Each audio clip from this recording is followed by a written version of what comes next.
газар талтай ам тэнгэр нартай хамт байх эртний сайхан ерөөлтөй элгэмсэх үзэгч та бүхнийхээ амар амгалан айлтхан мэдчилж Эрдэнэтэнтэй ярилцах цаг нэвтрүүлгийн маань шинэ дугаар ийхүү хурж байна. Манай нэвтрүүлэг ТВ-с телевизийн 2 дугаар сувгийн студиэс шууд үзэгч та бүхэнд хүрж байна. Энэ удаагийн жиш норм нь Монгол Улсын боловсролын их сургуулийн багшийн сургуулийн дэд захирал доктор Батчулууны булган оролцож байна. За бидний урилгыг хүлээж авч манай студид морилон саацсан үзэгчдийн өмнөөс талхрал төвшүүлье хэмээн бодож байна. Тэгэхээр намтруухийн эзэнтэй эзэн болгон намтартай гэж нэг сайхан үгийг би бас орж байгаа зочин бүхнээсээ асуухыг хүсдэг юм аа. Учир хэмээвээс яагаад гэвэл залуу хүн ч гэсэн намтартай, өндөр ахмад хүнч настай хүн маань ч гэсэн намтартай шүү дээ. Хүмүүн заяа бүхэн өөрийн гэсэн намтартай. Тэгэхээр элгэмсэх үзэгч бүхэнтэй торгоны уулзж байгаа энэхэн торгон агшинд бас булганыг бас товч бас танилцуулъя гэж бодож байна. Булган бид хоёр бол оюутан цагийн найзууд. Манай Монгол хэлний уран зохиолын ангийн багш мэргэжлээр төгссөн. Би бол утга зохиолын ангийг төгссөн. Бид нар бас нэгэн агаараар юмшил сайхан багш нараа хичээл заргаад оюутан цагийнхаа бас он жилүүдийг бас хамтдаа өнгөрүүлж ирсэн тийм агшин байдаг маа. Эндээс яриагаа эхлүүл манай үзэгчдэнд сонирн байх болов уу гэж бодож байна. За баярлалаа. За оюутан ахын найз шиг өндөрлөлтөйгээ бас өнөөдөр уулзч байгаад их баяртай байна. За би одоо өөрийгөө бас нэг товчхон танилцуулахад одоо булганы булган, хорооллын булган, багшийн дэдийн булган, багшийн сургуулийн булган гэсэн энэ одоо амьдралын замаар явж өөрийнхөө амьдралын түүхийг бүтээж яваа гэж ингэж боддог. Багшийн дэдийн булган гэж яг тэр оюутан байх цаг үеийг сайхан дурсамж сэргээлээ. Үнэхээр бид нар бол 80-ад оны сүүлч 90-ад оны эхээр нэгэн үеийн оюутнууд энэ багшийн дэд хэмээх хэн сайхан босго өндөртэй сайхан сургуулийн оюутнууд болж суралцаж байсан. Тэгэхээр бидний бас оюутан байх үед бурхан багш нар орж ижээ гэж одоо би боддгийн. Одоо яг манай ангид бол монголчгийг надмид гэдэг сайхан багш орж илаа. Ардын ам зохиолыг даш дөрж багш, найруулга зөв отхон сүрэн багш. За гадаадын уран зохиолыг Далантай гэдэг багш. За Монголын уран зохиолыг манай Батчир багш. За Монгол хэл заах аргыг Бямсран гэдэг их олон багш нар бид нарт заасан байдгийг. Пүрүү очир багш байна. Пүрүү очир багш байна. Өнөр уян багш байна. Гэх мэтээр олон багшаас энэ ташрамд одоо их буянтай сайхан багш нараараа насан туршдаа барахж явдаг юм аа. Тэгэхээр үүнтэй холбогдуулаад асуухад дөрвөн булганыг ингээд дөрвөн бэрх шиг булган байна. Дөрвөн үлэр шиг булган байна гэх сэтгэлийн субъектив шинжнээр бас ориглоонаас харж болох юм тийм. Багшийн дэдийн булган байж багшийн сургуулийн булган болсон. Тэгээ мэдээж төгсөөд одоо Монгол Улсын боловсролын их сургуулийн багшийн сургуулийн одоо багш болсон. Нэг жилийн дараа бас захирал болсон, удирдах ажил хийгээд явсан тийм. Энэ тухай бас сонирхолтой. За 1994 онд Улсын багшийн их сургууль тухайн нэрээрээ Монгол хэл уран зохиолын багш мэргэжлэр төгсөнгүүтээ шууд багшийн сургуулийн багшаар орж ажилласан. За сургуультай би 20 жил багшлаад одоо 1 жил дэд захирлын ажлыг хийгээд явж байна. Тэгээ оюутны ширээнээс одоо намайг яг багшийн сургуулийн хамт олон багш нар тосч өнөөдрийг хүртэл одоо дэд зэрэгтэй сайхан авч байгаа хамт олноороо маш их бахархаж явдаг. Тэгэхээр булган багшаа, булган захирлаа, булган доктор болгоо гэдэг оюутан цагийнхаа хамтдаа бас ингэж хэлгэмсэх үзэгч түнтэй уулзж байгаа. Миний хувьд бол сэтгэл хангалуун байна. Тэгэхээр эрдмийн ажлын тухай бас товчхон бас шигтгэе болгож өгүүлье гэж бодож байна. Тэгэхээр өөрийн чинь одоо эрдмийн ажлыг одоо бүтээгч багшийн хөгжил төлөвшлийг дэмжих төсөлт ажлын онол арга зүйн судалгаа гэсэн ийм сэдвээр одоо доктор хамгаалсан. Тэгэхээр би эндээс одоо тэр ер нь ингээд төсөл гэдэг ойлголт маань хэдийгээс Монголын нийгмийн сэтгэлгээнд бий болж ирсэн юм бэ? Яагаад одоо ер нь энэ төслөөр ямар ажил хийгээд байдаг? Хуучин цагт бол төлөлгөө гэж хэлдэг тийм. Одоо хүн бүхний амнаас л төсөл гэж ярьдаг болоо. За сони юу вэ? За ямар алба хашиж чинь төсөл дээр ажиллаж байна хаач гэдэг юм уу тийм. Энэ тухай бас эндээс бас нэг шигтгэе болгож яриа эхлүүл бас сонирн байх болов уу гэж бодох юм. За дэлхийн нийтийн сургалтын практикт төсөлт ажлын арга зүй гэсэн энэ ойлголт хөвтгөн бүр 100 гаруй жилийн тэртээ нэвтрэн орсон байдаг. За манай орны хувьд 2006-аас 2007 оны жилээс энэ хичээл бие даасан хичээл болж сургалтын төлөвлөгөөнд тусгаад одоо манай багш нар заасаар ирсэн. Гэтэ яг энэ хичээлийн мөн чанар нь юу вэ гэхээр төсөлт ажил гэдэг үгээ бодоод үзэхэд бол үүний цаана одоо асуудлаа тодруулах, төлөвлөх, тооцоо судалгаа хийх, төлөвлөсөн ажлаа хэрэгжүүлж байгаа үйл явцаа бусдаагаа хуваалцах, дахин сайжруулах, үр дүнг нь тайлагнах гэсэн ийм нарийн асуудлууд бас цаана байдаг л да. Үе шат бүр цаанаа зорилготой хийгдэх үйл ажиллагаатай үр дүнтэй энэ явцад төсөлт ажил хийж байгаа, зохион байгуулж байгаа багшинч тэр, суралцагч тэр хөгжиж байдаг. Ийм онцлогтой байгаа.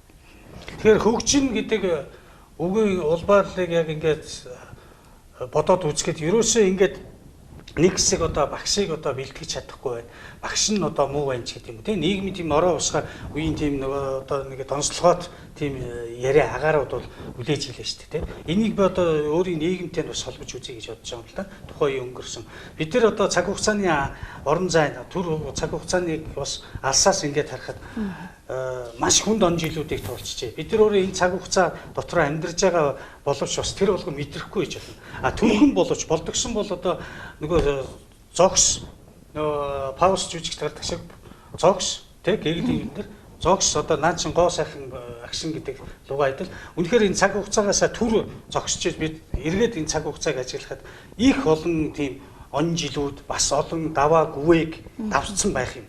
Хувь хүн амьдралынхаа ч хувьд Монгол хүмүүс мэн тийм нийгмийн тэр ороо бос хайрч үе ажил төрлийн хувьд ч тийм ингээд байж хахад одоо тэр үед гарсан яриа үүдэг болов багшийг одоо багш нь муу бэлтгээд байна. Багшийн одоо чадвар муу болчиход байна гэдэг. Тэр үедээс ч би өөрөө бас Монгол улсын боловсролын их сургуулийн бас бүтээгдэхүүн байж эндээс бас холын аяны бас дөрөнд морцсон болохоор эндээс бас уран бүтээлийн харгуй замаар эргэл төсөлгөө сонгосон болохоор бас тэр багш гэдэг хүнийг бас өмөрж исэн байхгүй. Таны хувьд одоо бас яг энэ чиглэлээр бас энэ зөрөг замаар бас өөрөө бас оюунаа чилээж эрэл хайгуул хийсэн эрдэмтэн хүний үед бас бодлоо хуваалцаач. За миний энэ эрэл хайгуул судалгаа олон жилийн өмнөөс эхэлсэн л дээ. За боловсролын салбарт хийгдсэн олон судалгааны тайлан үр дүн бас надад нэгийг бодогдуулж байсан. Тухайлбал бол 2005, 2011, 2013 оны судалгааны тайланд одоо боловсролын хөгжлийн явц удаашралтай байна. Үр дүн хангалтгүй байна. Үүний цаана одоо багшаа бэлтгий, багшаа хөгжүүлээ гэдэг ийм нийтлэг дүгнэлтүүд их гарч ирсэн л да. Тэгээд ер нь тэгвэл одоо хөгжлийн хөтлөгч хүч болсон багшаа хэрхэн яаж бэлтгэх вэ? Багшаа яаж одоо хөгжүүлж төлөвшүүлэх вэ гэдэг энэ тодорхой хариулт надад хэрэгтэй байсан л да. Тэгээд үүний үр дүнд олон жилийн туршилт судалгаа хийсэн энэ асуултын хариултыг олохын төлөө нэлээд их эрэл хийсэн л дээ. Үүний нэг хариулт нь бол ерөөсөө боловсролын хөгжлийг багш авчив. Тэр дундаа бүр бүтээгч багш хөгжлийн хөтлөгч хүч байж чадна гэдэг энэ гаргалгааг хийсэн байгаа. Ерөөсөө энэ тайлангуудаас би яг тухайн үедээ юуг бодсон бэ гэхээр багш одоо төлөвлөх чадвар хэрэгтэй юм байна. Үүрэг хариуцлага хүлээх чадвар хэрэгтэй юм байна. Бичиг баримт боловсруулах чадвар хэрэгтэй. Хүүхдэд онцлох, судлах, хүүхдэд бодитоо үнэлэх тийм ээ. За бэрхшээлийг даван туулах, асуудлаа шийдвэрлэх, өөрийнхөө хийсэн ажлаа тайлагнах, тайлбарлах, хийсэн ажилдаа үнэлгээ дүгнэлт өгөх ийм чадвартай багшаа бид нэр бэлтгэж чадвал нөгөө хөгжил аяндаа чамаараа явах юм байна. Боловсролын салбарт бол бидний хүсэн хүлээгээд байгаа шинжилэл хийгднэ гэдгийг олж харсан юм байна. Тийм ч учраас бүтээгч багш гэсэн энэ ойлголт байна. Тий. Одоо энийг бол бүтээлч, бүтээгч гэдэг энэ хоёр ойлголт байна л да. Тий, ер нь яг харахад бол г гэсэн хоёр үсгэл өөрчлөгдөд байгаа. Гэтэл утга нь бас утга, бүтэц, мөн чанарын маш том ялгаа байгаа. Бид нар олон жилийн туршид бүтээлч гэдэг үгийн дор энэ хоёр үгийг хамтд нь ярьсаар, бичсээр ирсэн. Гэтэл энэ үгэнд маань их өөр юм байна гэдгийг бидний судалгаанаас харагдсан л да. Тэгээ хүн төрөлхтөн яагаад гэсэн асуултын ачаар олон ийм шинжлэх ухааны нээлтүүдийг олсон. Тэрнийг одоо язгуур төлхүүр нь тэндээ байт юм болов уу гэж би өөрөө бодож явдаг. Тэгэхээр хүн болох багасаа хүлэг болох унгнаасаа гэж манай монголчууд ярьдаг. Энэ үед амьдсан одоо энэ багш нь өөрөө хөгжиж, хүүхэд нь өөрөө хөгжиж, сая багшийн тэр хөгжлийн талаар та ярьлаа шүү. Бүрэн төгс байх хэрэгтэй гэж. Тэр бүрэн төгс багш маань жинхэнэ бас сурагчийг бий болох төрүүлэх ёстой тийм. Энэ дээр таны бодол одоо энэ судалгааны үр дүн ач холбогдол тодруулаач. Судалгааны үр дүнд ерөөсө товчхон дүгнэлт хийхэд бүтээгч багш бүтээгч иргэнийг төлөвшүүлнэ. Бүтээгч иргэн ирээдүйн бүтээгч нийгмийг бүтээнэ гэдэг ийм л одоо дүгнэлтийг хийж болно.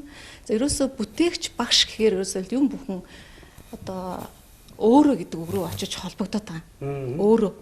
Одоо бид нар зохион бүтээлч гэж ярьдгүй шүү дээ. Зохион бүтээгч тухайн загварыг өөрөө хийсэн, өөрөө санаачилсан, хийсэн хүн бүтээгч. Яг түүнтэй адилхан бүтээгч багш гэдэг маань өөрөө альвааг бие дааж, санаачилдаг, өөрөө гардаж хийдэг, төлөвлөдөг, түүнийхээ үр дүн гүйцэтгэг, юу хэрэгтэй байгааг бусдын заавар зөвлөгөөгөөр мэдрээд түүнийгээ бусдаа ойлгуулдаг, тайлбарладаг, хамтдаа хийдэг, үр дүнг нь үздэг ийм л багш байгаа юм. Бүтээлч нь болохоор одоо бусдын бий болгосон үр дүнг бүтээлчээр ашигладаг, хэрэгжүүлдэг, хувиргадаг, цааш нь улам хөгжүүлдэг ийм хүн. Бусдын бүтээгч гэвэл өөрөө. Тэгэхээр ерөөсөө явж бүтээгч багш гэдэг үгийг дагаад өөрөө хийх, гардаж хийх, тухайн үеийн эзэн байх, за шинийг сэдэх, санаачлах гэсэн утга үйлүүд дандаа дагалдж идэг байгаа. Тэгэхээр энэ бүтээгч багшийг бэлтгэх, бий болгох арга зам нь юу вэ гэвэл төсөлт ажил. Хамгийн ойлгомжтой хэлэх юм бол таны түрүүний хэлснээр ардын уламж тухаанд ч байдаг. Ерөөсөө хүүхдийг бүх талаар сурган өмжүүлэх гол арга нь бол ажил хөдөлмөр. Төсөлт ажил гэдгийн цаана ажил үйл байгаа. Үеийн явцад багш хөгжинэ. Тэр үйлийг хийж байгаа суралцагч бас хамтдаа хөгжинэ гэдэг ийм л арга зүй. Түрүүний хэлдгээр ерөөсөө төсөлт ажлын энэ олон үе шатыг дамжих явцад хүүхэд хөгжинэ. Багш өөрөө зэрэг хөгжинэ. Зэрэг хөгжинэ. Гэтэ гол нь нөгөө өөрөө гэдэг үгтэй холбогдож байгаа учраас тухайн суралцагч төсөл ажлын явцад өөрийнхөө хэрэгцээ сонирхолд нийцсэн, өөрийнхөө боломж болцоонд тулгуурсан сэдвийг олж хараад, томьёолоод тэр асуудлаа дэвшүүлээд тэр урт хугацаанд хөгжөөд эцэст нь энэ асуудлаа шийдвэрлэх чадвартай болно гэсэн үг. Тэгэхээр тэр багш хөгжин, хүүхэд хөгжин, оюут хөгжин гэдэг. Гэтэл Монгол Улсын боловсролын их сургууль маань одоо эх орны 408 зохистой олон сайхан Монголын өрс маш олон болдгоо хэмээн Нацаг Доржийн хэлсэн лугаа адил энэ олон сайхан Монгол хүүхдүүдээ бас жинхэнэ одоо бурханлаг сэтгэлээр ярих юм бол одоо оройн дээд шүтэн багш болж байгаа шүү дээ. Эрдэм номд замд хөтлөж байгаа. За тэр дундаа танаа багшийн сургууль гэдэг бол хүүхдүүдийг одоо багангийн хүүхдүүдийг одоо жинхэнэ гардаж авдаг оюутан залуучуудад одоо багшлаж тэднийг одоо цоошин бүтээгдэхүүн болгож Монголын одоо боловсролын салбарт илгээж байгаа даалгаврууд. Гэтэл оюутан хүн маань одоо бүтээгч багш гэдэг энэ сэдвийг энэ ертөнцийн одоо хаалгыг яаж тогшиж орж байна. Оюутан маань өөрөө судлаач болж байна. Оюутан маань өөрөө суралцж бас давхар хөгжиж байна үү те. Энэ дээр тавс юу гэж байна? Ямар бодолтой? За багш бэлтгэх сургалтандаа бид нар ерөөсөө цаг үеийн шаардлагаар үүсэж бий болж байгаа шин хэрэгцээг бид нар тооцоод түүнийгээ бас багш бэлтгэх сургалтынхаа агуулга арга зүйд тусгаж олон өөрчлөлтүүдийг хийж ийн л да. Тухайлх юм бол сургалтын хөтөлбөр төлөвлөгөөгөө бид нар шинжиллээ. Хичээл бүрийн хөтөлбөрүүдийг үүний дагуу бас шинжилэн хэрэгжүүллээ. Ялангуяа заах аргын хичээлүүдэд бид нар энэ төсөлт ажлын арга зүйг нэвтрүүлж туршиж хэрэгжүүлж байгаа. Товчтой хэлэх юм бол ерөөсөө хичээлийн сэдэв бүр асуудал хичээл бүр эрэл хайгуул судалгаа, оюутан бүр судлаач гэсэн ийм одоо зарчмаар бид нар хичээлээ явуулах боллоо. Үнэхээр одоо бид нар олон жилийн туршид багш мэдээллийг идэвхгүй дамжуулдаг. Тэрийг одоо оюутан хоосон цээжилдэг. Буцаагаад тэрийг багш маань үнэлдэг, дүгндэг ийм одоо арга технологиор их удаа явлаа л да. Энэ дээр бол бид нар олон жилийн өмнөөс шүүмжлэлтэй хандаж үнийг өөрчлөх олон арга замуудыг ирж хайж, олж туршиж тодорхой үр дүнд хүрсний нэг нь энэ төсөлт ажлын арга зүй байгаа юм. Эрэл хайгуул хийсэн тийм. Ерөөсөө гол зам нь эрэл хайгуул. Ерөөсөө асуудлаа олж харна. Багшийн албадлагаар ерөөсөө биш. Ерөөсөө урд нь бол ингээл ийм хичээлээр ийм сэдв судалнаа гэж одоо багш яриад ахын оронд одоо энэ сэдв буюу асуудлууд нээлттэй байна. Оюутан тэрийг өөрөө сонголт их боломж олгон сонгосон асуудлаа өөрөө шийдвэрлэхийн тулд одоо эрэл хайгуул хийх урт замыг туулна. Энэ урт замд хүүхэд хөгжин хийсэн ажлаа тайлагна. Ерөөсөө л энэ Тэгээ энэ хичээл маань одоо ихтэй сургуульд нэвтэрснээс гадна одоо бага ангид, дунд ангид амьдрах чадварт суралцах үйл ажиллагаа гэсэн нэрээр бас орж байгаа. Тэгээд одоо яг энэ хичээлийг манай оюутнууд гараад бага дунд ангид яаж заах вэ гэсэн бас арга зүйн хичээлүүд бас давхар орж байгаа. Тэгээд багангийн багш маань бас их онцлогтой л доо. 10 хичээл 3 төрлийн үйл ажиллагаа заах чадвартай энэ хичээлүүдэд эзэн болсон. За бага насны хүүхдийг зөв төлөвшүүлэх чадвартай, эхлэлний чадамжийг бий болгох, бүхий шинжлэх ухааны их үндсийг тавих ийм хүнийг бид нар бэлтгэдэг. Тэгээ бид нар энэ багангийн багшаа бэлтгэхдээ хэнийг хөгжүүлж төлөвшүүлэх, ямар багшийг хэрхэн яаж төлөвшүүлэх бэлтгэх вэ гэдэг энэ асуудлыг дэвшүүлж, үе шаттай хилцүүлгүүдийг явуулж их олон ажлуудыг бид нар энэ хугацаанд хийлээ л дээ. Амжилттай хэрэгжиж байгаа тийм амжилттай хэрэгжиж байна. Илгэм сүүцэгч та бүхэндээ зориулсан энэ удаагийн Эрдэнэтэнтэй ярилцах цаг шууд нэвтрүүлэгт маань Монгол Улсын боловсролын их сургуулийн багшийн сургуулийн дэд захирал доктор Батчулууны булгаар оролцож байна. Ингээ хэдхэн ормын дараа студидээ эргээд уулзцгаая.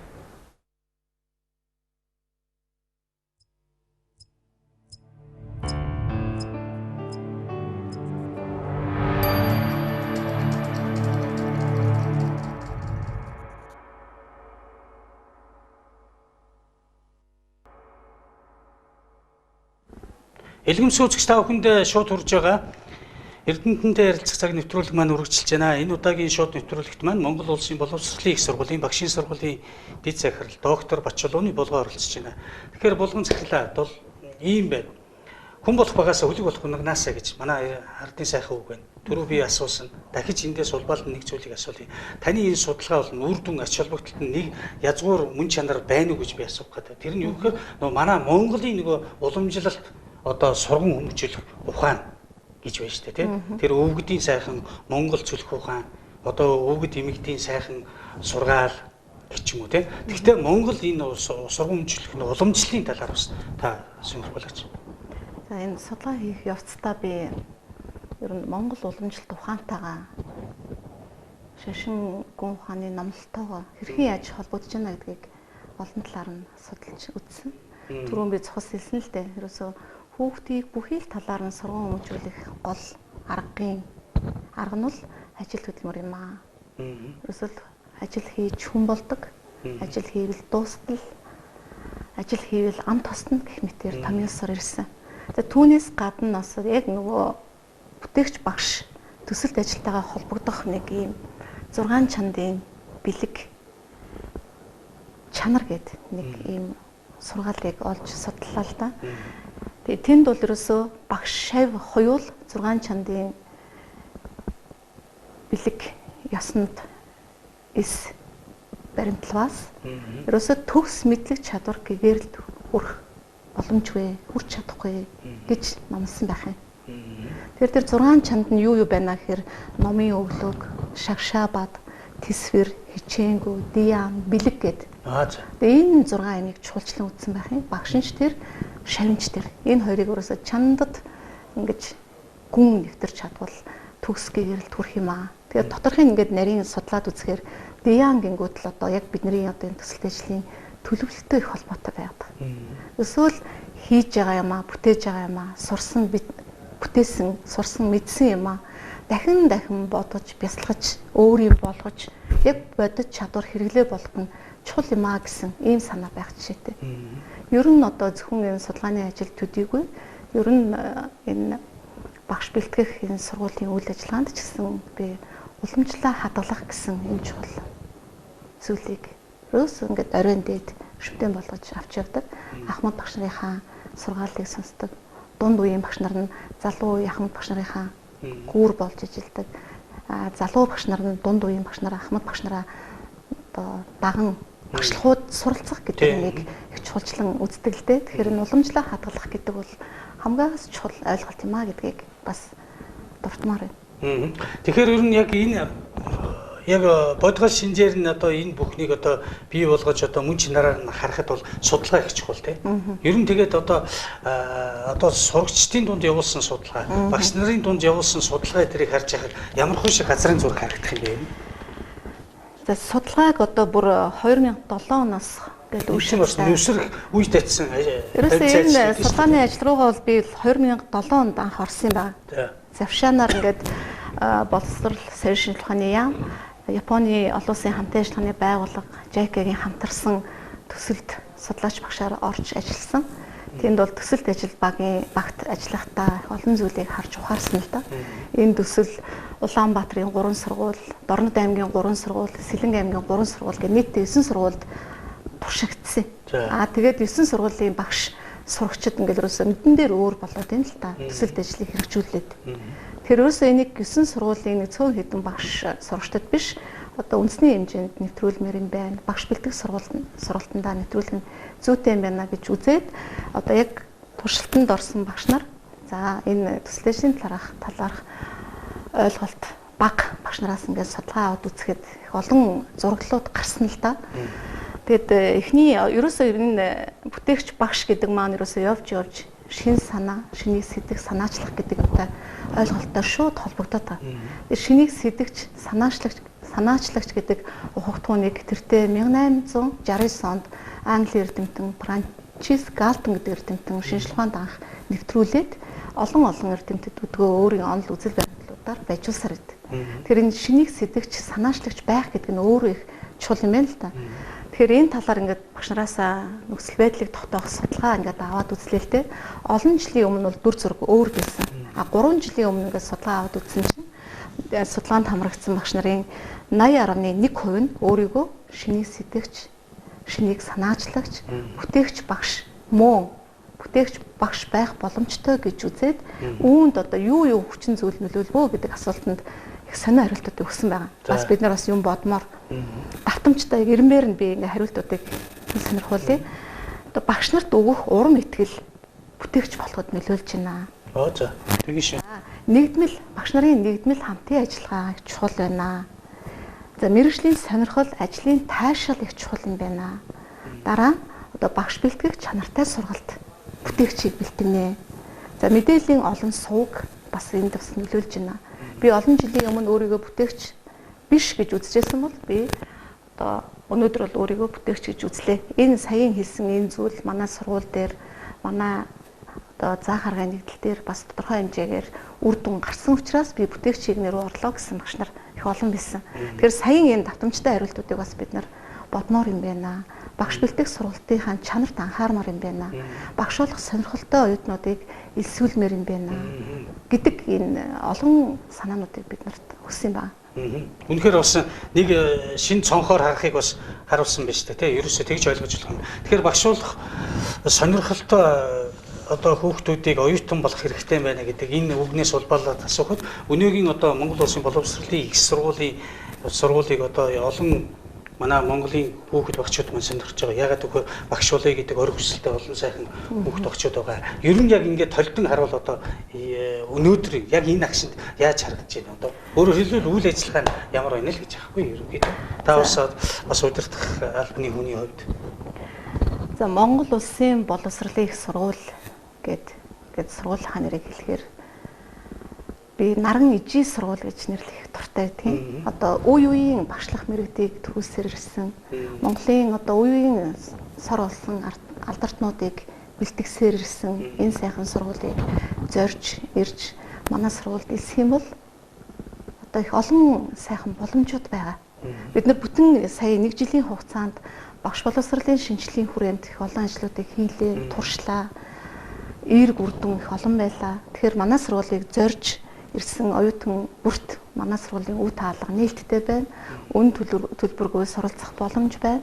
Тухайн нэлсэгч өөрөө хичээж өөртөө эзэн байж чадах юм бол одоо их олон сайхан боломжууд байгаа. За тухайлх юм бол 650-аас 750 оноотой элсэгч сургалтын төлбөрөөс 70%, 751-ээс дээш оноотой элсэгч бол сургалтын төлбөрөөс 100% чөлөөлөгдөх боломжтой.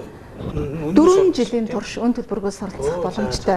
Энэ бол маш сайхан боломж байна. Би өнөөдөр энэ иргэдийн өмөрч бичин хэмэх хүрээтэй шудраг өсний дуу хоол болсон 100-ны мэдээ сонин дээрээс яг энийг танилцаж уншижсэн. Ер нь бол та тэрийг ярьж байна тийм ерөнхийдөө. Үнэ. За тэгээд их олон боломжууд байгаа. Бас боломжуудаа бас шинээр элсэгч Хэллгүй яг энэ чинь бас хэлхийг хүсэж байна. багшуулыг гэдэг илэмсэг сэтгэлтэй бас үе удмаараа бас багш үед амьдсан багш нар байна. Багш болох чин хүсэл эрмэлзэлтэй хүүхдүүд байна. 400-аас дээш оноотой хүүхдүүд байна. Гэх мэт. Та үргэлжлүүл. За өөр математик байгалийн ухааны багш мэргэжлэр 600-аас дээш оноотой, багангийн багш болон сургуулийн өмнөх боловсролын багш мэргэжлэр 550-аас дээш оноотой элсэн эрэгтэй элсэгчдэд сургалтын төлбөрийн 50%-ийг чөлөөлөх. За. Ийм боломжтой. Одоо эрэгтэй оюутнууд их цөөхөн байгаа шүү дээ. Тухайлбал одоо манай багшийн сургуульд 3% буюу 1472 оюутнаас 45 оюутан эрэгтэй. За. 3% гэсэн үг. За дараагийн боломж бид нар багш боловсролын дадлагыг одоо бүр сайхан шинжиллээ л дээ. Дадлагыг бол бид нар 1-р курсээс нь төгсөн тасралтгүй дадлага хийхээр болж байна. Одоо тухайлбал танилцах дадлагаас ахуулаад судлах дадлага, туршин заах дадлага, багшлах дадлага гэх мэтээр олон дадлагуудыг манай оюутнууд хийдэг болж байна. Энэ дадлага хийснийхэн төлөө бид нар одоо 300-аас 500 мянган төгрөгийн тэтгэлэг олгодог болж байна. За түүнээс гадна 3.5 дээр нэмэх нь 1.5, нэмэх нь 4 дээр нэмэх нь 1 гэсэн хөтөлбөрөөр шууд магистрийн сургалтанд элсэх боломжтой. Нэгсэндээ бакалавр, магистра, зэрэг ийм өргөм одоо боломжуудыг олгож байгаа юм шүү дээ. Үнэхээр сайхан боломжууд. За түүнээс гадна одоо манад энэ тэтгэлэг, тэтгэмжүүд, одоо захирлын нэрэмжит, төсөл, сан нэлээд олон байдаг. Тухайн оюутан амжилттай суралцах юм бол одоо захирлын нэрэмжит, тэтгэлгүүд хамрагтай явчихна. Тэр нь одоо оюутны төлбөрөөс чөлөөлөгдөд байдаг гэсэн үг үү? Чөлөөлөгдөд байна. Тий, 50%, 100%. За түүнээс гадна өндөр оноотой элсэгч оюутнуудаа бид нар одоо их өөр хөтөлбөрөөр хичээлээс гадуурх хөгжүүлэх сургалтуудыг явуулдаг. Тухайлх юм бол одоо тусгай нэмэлт хөтөлбөрөөр явуулна гэсэн үг. Одоо манай багшийн сургуулийн хувьд бол өнгөрсөн жил 1-2 дугаар курсэд өндөр оноотой элсэгч 54 оюутан байсан. 54 оюутандаа зориулсан хөтөлбөрийг бид нар боловсруулад боловсролын хамтын ажиллагааны нийгэмлэгийн алхам алхмаар хөтөлбөртэй хамтарч энэ оюутнуудаа бид нар одоо тусгай хөтөлбөрөөр хөгжүүлээ, их үр дүн гарлаа. Өөрөөр хэлэх юм бол хичээлийн хөтөлбөрийн зэрэгцээ оюутны хөгжил төлөвшлийг дэмжих хөтөлбөрийг зэрэг бид нар хэрэгжүүлж байгаа гэсэн үг. Тухайлх юм бол 1-р курстэй би багш бэлтгэх сургуулийн оюутан боллоо гэдэг хөтөлбөр. За дараа нь амжилттай суралцъя гэдэг 2-р курсэд зориулсан хөтөлбөр. 3-т болохоор багшлахууд суралцъя. Одоо нөгөө дадлагууд нөгөө багш мэргэжлийнхаа нандин имийг ойлгож эхэлнэ шүү дээ. Дараа нь 4-р курстэй ирээдүйн амьдралынхаа зам мөрийг олох, би хэн байх вэ, яаж амьдрах вэ гэдгээ олж харах тийм нэмэлт хөтөлбөрийг 4 жилийн турш яг сургалтын хөтөлбөртөө ингээд зэрэг хэрэгжүүлэх юм боломжтой болж байгаа. Тэгээ зэрэг хэрэгжүүлээд явах чинь ерөнхий тийм мэдээлэлээ бол дор наваад ах юм шүү дээ, тийм. Хувь хүн талаас, багш талаас, багшуулъя гэдэг тэр хүсэл талаас. Тэгээ энэ утгаар яг энэ багш оюутанд гүүр болох зорилгоор манай Монгол Улсын боловсролын их сургуулийн хүрээнд хэмжээнд оюутны алба гэж шинээр байгуулагдсан. Оюутанд үйлчлэх мэрэгчлэлтэн гэж бий болсон. Бидний үед бол байгаагүй шүү дээ. Тэгэхээр энэ оюутанд үйлчлэх мэрэгчлэлтнүүд маань яг оюутныг элснээс ахуулаад тосч үйлчлэнэ. Дөрөсөл төгсөл нь оюутантай хамгийн ойр шадар байх хүн бол оюутанд үйлчлэх мэрэгчлэлтнүүд байгаа юм. Мэрэгчлэлтнүүд. Тий. Эднэр маань одоо яг багш нартай адилхан түрүүний миний хэлсэн хөтөлбөрүүдийг хэрэгжүүлээд явна гэсэн. Тэр төсөлд хөтөлбөрүүдийг одоо жинхэнэ судсыг барьж байгаа тийм. Одоо 1-р курс тодруулаач та. За сая бол өнгөрсөн жилийн хугацаанд 1-р курсын оюутнуудад би багш бэлтгэх сургуулийн оюутан боллоо гэд хөтөлбөр хэрэгжүүлсэн байна. За энэ хугацаанд нөгөө дөнгөж ерөнхий боловсролын сургуулиас ихтэй сургуулийн орчинд орж ирсэн хүүхдэд их бэрхшээл их тохиолддог юм л да. Одоо манайд чинь удирдлага сургалтын шинэ системтэй боллоо. Энд хичээл сонголтоо яаж хийх вэ? Өөртөө их боломжтой байдлаар энэ хичээл төлөвлөлтөө суралцахуугаа яаж төлөвлөх вэ? Өөрийгөө яаж хөгжүүлэх вэ? Гэх мэтээр олон талаар дэмжлэг тусалцаа үзүүлэх зорилгоор энэ дэд хөтөлбөрүүдийг хэрэгжүүлсэн. За зарим үед ингээд оюутанд үйлчлэх ажилтан багш нар оюутанд туслахаасаа илүүтэй дээд курсын оюутан ах эгч нар нь одоо 1-р курсын оюутандаа туслахаар бас их үр дүнтэй байна л да. Одоо 1-р курсын оюутнуудад зориулсан оюутандаа туслая гэдэг энэ дэд хөтөлбөр хүртэл хэрэгжлээ л дээ. Тий.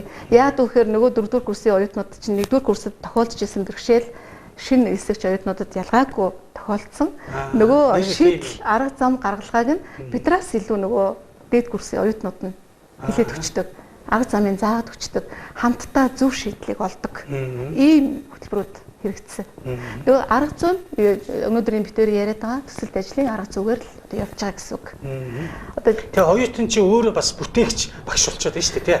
Одоо ахлах ангийнх. Энэ хүрээнд бид нар хараа 1-2 дугаар курсын инженер хэлсэгч оюутнуудад зориулсан бүтээгч багш клуб ажиллаж байна. Саяын оюутнуудад туслаад байгаа 4 дугаар курсын төгсөх ангийн оюутнууд маань бүтээгч багш 2 гэдэг клуб бас ажиллаад байна.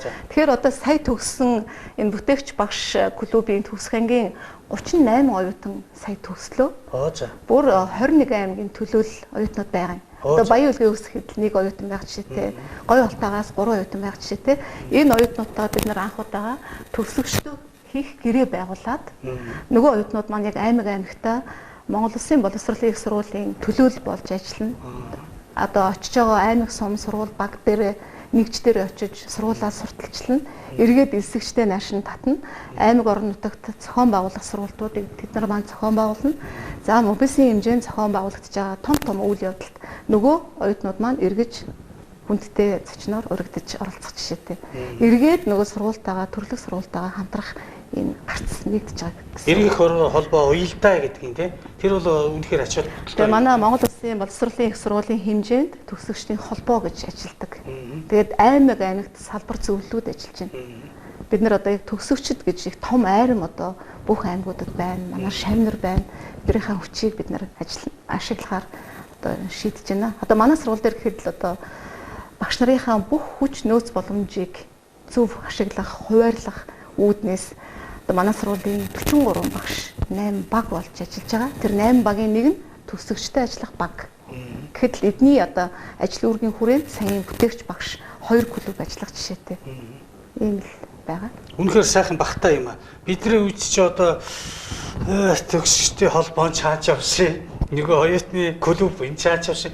Үнэхээр бас ингэж бодоход их хүнд он жилүүдэд бид суулжээ. Гэхдээ харамсдаггүй яг гэвэл сайхан багш нарынхаа буйнаар бас хүний өдөөс ихцэлж харах бас тийм мэдлэг боловсралтай болсон. Бас амьдралын дурслагтай, ажлын дурслагтай болжээ гэж бодох юм. За их сайхан ярил боллоо. Гэхдээ одоо бид нар бол энд хүнд жилүүд гэхээсээ илүү тэр сайхан бурхан шиг багш нарынхаа хүчээр бид нар ажлыг зоригтой эхэлдэг. Шалтгаан тайлбар тоочдгүй. Тэг бүх хүчээ дайчилдаг ийм эрхэм чанаруудыг бас багш нар маань биднэрт бий болгожээ гэдэгт бас их баяртай гэдэг юм аа. За. Элгэмсэг үзэгч та бүхэндээ зориулсан энэ удаагийн Эрдэнэтэнтэй ярилцах цаг нэвтрүүлэгт маань Монгол Улсын боловсролын их сургуулийн багшийн сургуулийн дэд захирал доктор Бачалууны булган оролцлоо. Танд баярлалаа. Үнэхээр багшийн алдар Бадарт-Тугай хэмээн гэгэн сайхан өрөөлөөр энэ нэвтрүүлгээ шууд нэвтрүүлгээ өндөрлөе гэж бодож байна. Монголын үрс маш олон болтугай, Монголын сэтгэгч үрс маш олон болтугай. Тэр Монголын сэтгэгч үрс бүхэн Монгол Улсын боловсролын их сургууль руу очих зөрөх замаар одоо цовн одоо хурж Монгол орноо соён гээгүүлдэг ийм сайхан багш нар төрөн гарах болтугай гэсэн сайхан өрөөлөөр нэвтрүүлгээ өндөрлөө. Танд баярлалаа. Баярлалаа үзэгчдээ. Баярлалаа.